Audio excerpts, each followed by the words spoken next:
There's a jar sitting in a lot of American pantries right now that is legally not allowed to be called peanut butter.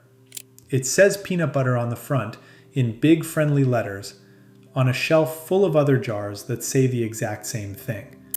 It is not peanut butter. Federal law says so. The company that makes it, J.M. Smucker, knows it, which is why if you flip that specific jar over and read the fine print, you'll find a different word hiding in small type. Most people never flip the jar over. That's kind of the whole business model. Today we're opening 5 jars that all claim to be the same simple thing, ground up peanuts, and finding out how many of them actually earn that claim. Then we'll show you 3 that don't need a lawyer to explain what's inside. Here's the rule that makes this whole episode possible. In the United States, a product can only be called peanut butter if it's at least 90% peanuts by weight. The other 10%, and that's a legal ceiling, not a suggestion, can be salt, sugar, sweeteners, and something called stabilizing oil. This isn't a new rule, and it wasn't handed down quietly. In 1959, the FDA ran a survey and found that some brands had cut their peanut content by as much as 20%, quietly replacing real peanuts with cheap oil, and still calling the result peanut butter. The fight over exactly where to draw the new line dragged on for almost 2 decades. It went all the way to a federal appeals court. The public hearing alone ran 20 weeks and produced a transcript nearly 8,000 pages long, arguing over what one lawyer later called a mere 3% difference in proposed peanut content. In the end, the court sided with the government. 90% peanuts, 55% fat, or the product has to change its name. So that's the spine of this episode. 90% is the line. Below it, the label legally has to say spread. Above it, and this is the part almost nobody realizes when they're standing in the aisle, a company can still load up that remaining 10% with sugar and processed oil and technically follow the letter of the law without ever having to justify the choice to you. The rule protects the peanut count. It says almost nothing about what fills the gap around it. That's the loophole. And by the end of this video, I want you to be able to pick up any jar in your own kitchen and know, from reading the ingredient list alone, roughly where it lands. Let's start with the worst offenders, ranked from technically fine but disappointing to shouldn't be allowed to use the word peanut at all. Peter Pan is one of the oldest names in American peanut butter, and right now it's owned by Post Holdings, who bought the brand from Conagra for a little over $100 million back in January of 2021. Flip the jar over and the ingredient list reads roasted peanuts, sugar, then less than 2% hydrogenated vegetable oil, specifically rapeseed and cottonseed, and salt. That's inside the legal 90% floor. Nobody's breaking the law here. But sugar is the second ingredient, ahead of the oil, ahead of the salt, in a product whose entire pitch to you is peanuts, that's it. Peter Pan today is actually co-manufactured by a company called 8th Avenue Food and Provisions, in which Post holds a majority stake. And 8th Avenue also happens to make private label peanut butter for other retailers on the very same production lines. Same factory floor, potentially the same batch. Different label, different price tag, 2 feet away on the shelf. If you think that's a modest offense, wait until you see what the second best-selling name in the country is doing with the same 10%. Skippy has been owned by Hormel Foods since 2013, when Hormel bought it from Unilever for an undisclosed sum. And here's a small detail that tells you a lot about how the industry actually talks about this product when they think consumers aren't listening. In Hormel's own business-to-business marketing to grocery stores and restaurant chains, the company describes Skippy's core retail line as peanut butter spreads. Not peanut butter, spreads. That's Hormel's own internal language.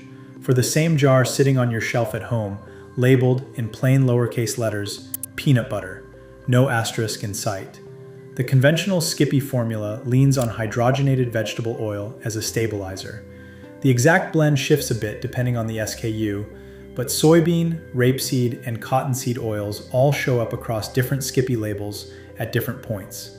The natural version swaps that hydrogenated oil for palm oil instead, which solves one problem. no hydrogenated fat, and quietly introduces a different one because palm oil comes with its own supply chain and rainforest clearing baggage that the word natural on the front of the jar conveniently never mentions. 2 down, both technically legal, neither one particularly honest about what peanut butter is actually buying you. The best-selling jar in the country does it too, it's only better at hiding it. Jif is the best-selling peanut butter in America, made by J.M. Smucker. Classic Jif Creamy, roasted peanuts, sugar, then 2% or less of molasses, fully hydrogenated vegetable oils, rapeseed and soybean, plus mono and diglycerides, and salt. I want to slow down on one word there because it matters and it gets misused constantly online. Fully hydrogenated, not partially hydrogenated. Partially hydrogenated oils are the ones that create actual trans fat, the kind linked to heart disease. And the FDA formally stripped those of their generally recognized as safe status back in 2015. With a compliance deadline in 2018, they're banned, industry-wide. Everyone had to reformulate around them. Fully hydrogenated oil is a different, older process. It doesn't carry that same trans fat risk, but it's still a heavily engineered fat, run through an industrial process for one specific reason. So your peanut butter never separates and never needs a stir. Don't let anyone, including me, if I ever get sloppy about it on this channel, tell you fully hydrogenated oil is the same thing as trans fat. It isn't. It's also not the wholesome, simple story the jar's branding is selling you. Here's where it actually gets worse. Jif also sells a product called reduced fat creamy peanut butter, and by federal law, it is not allowed to say peanut butter on the front without changing the name, because it's roughly 60% peanuts. 60. Well under the 90% floor. Legally, it has to carry the word spread. The other 40% is doing a lot of quiet work. Corn syrup solids, sugar, and molasses. 3 separate added sweeteners stacked on top of each other. Plus pea protein standing in for some of the peanut protein you're no longer getting, and fully hydrogenated rapeseed and soybean oil to hold the whole thing together. It sits on the same shelf in the same aisle right next to a reduced fat claim that sounds like a health upgrade to anyone in a hurry. It is not a healthier peanut butter. It is less peanut butter, with sugar and pea protein doing the job peanuts used to do. To Smucker's actual credit, they've started rolling out a Simply subline in 2026 that drops both the molasses and the hydrogenated oil, which tells you the public pressure on this has been working. But that's one new shelf tag next to decades of the old formula still sitting right beside it, not a replacement for it.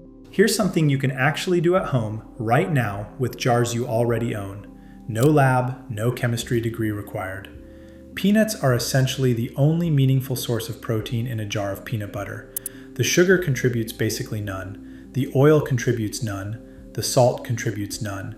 So the grams of protein per serving printed on the nutrition label is a rough, honest proxy for how many actual peanuts made it into that jar.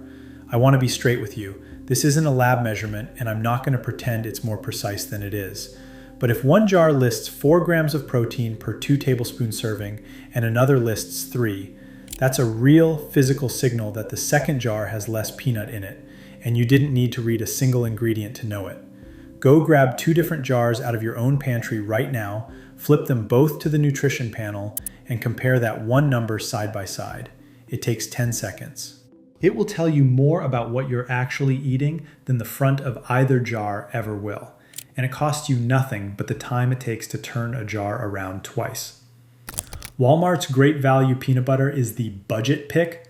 That's the entire pitch, the entire reason it's on the shelf. Roasted peanuts, sugar, hydrogenated vegetable oil, salt, molasses, mono and diglycerides. Read that list again next to Peter Pan's.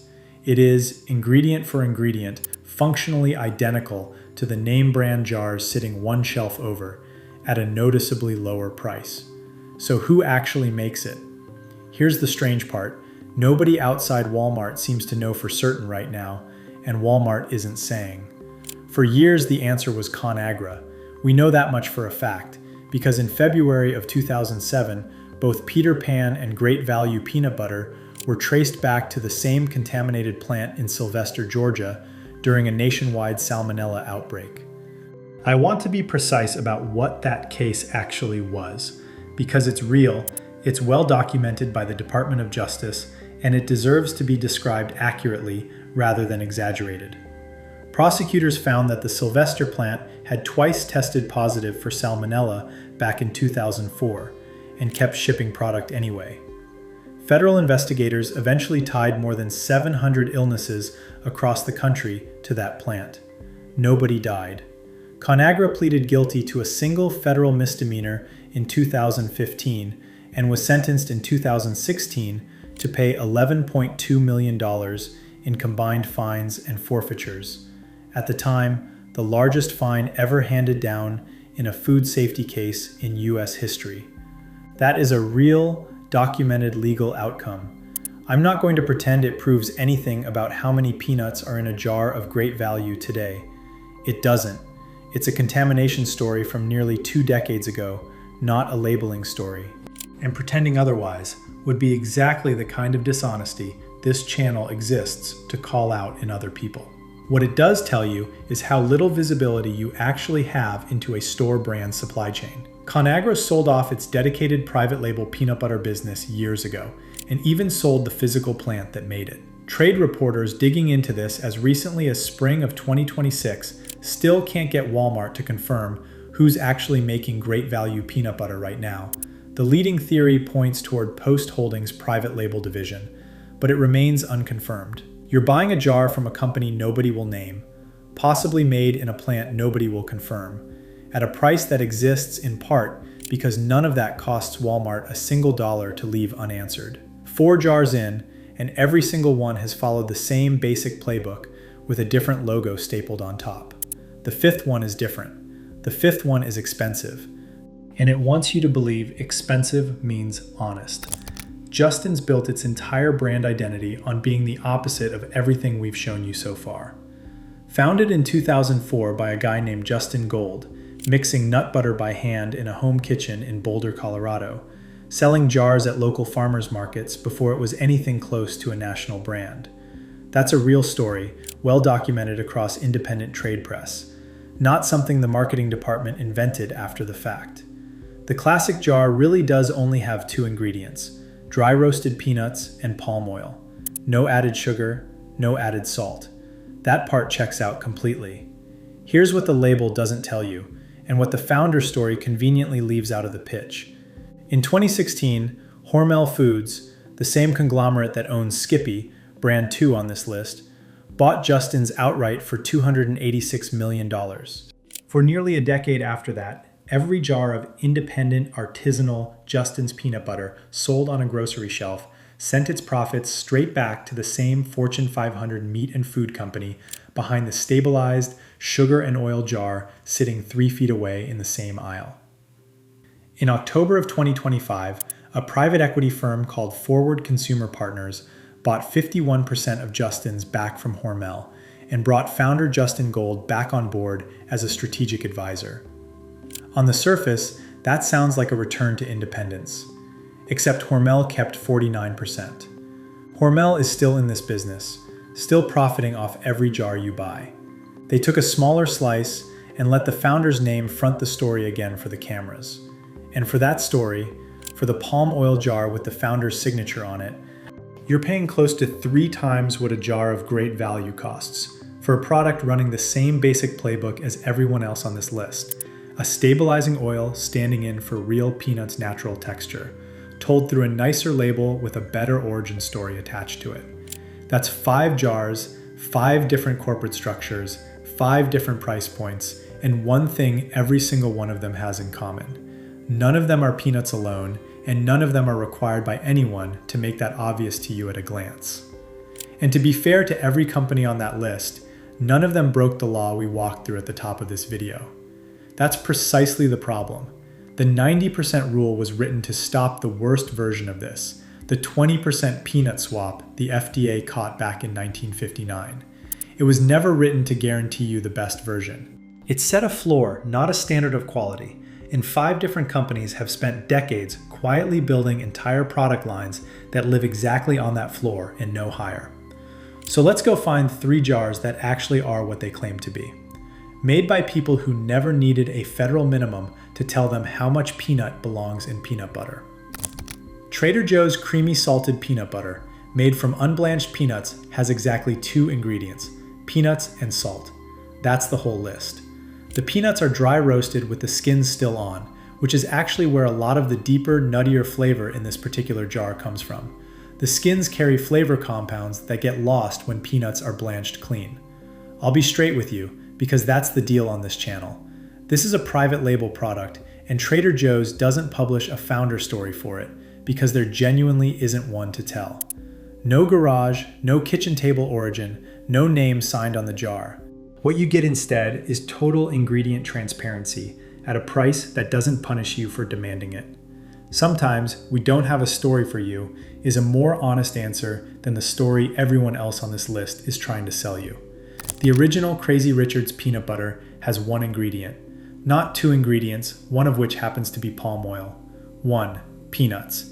It started in Philadelphia back in the 1980s with a home nut butter maker named Richard Marcus, who by day was actually an orchestra teacher, making peanut butter as a side project his friends thought was a little crazy, hence the name.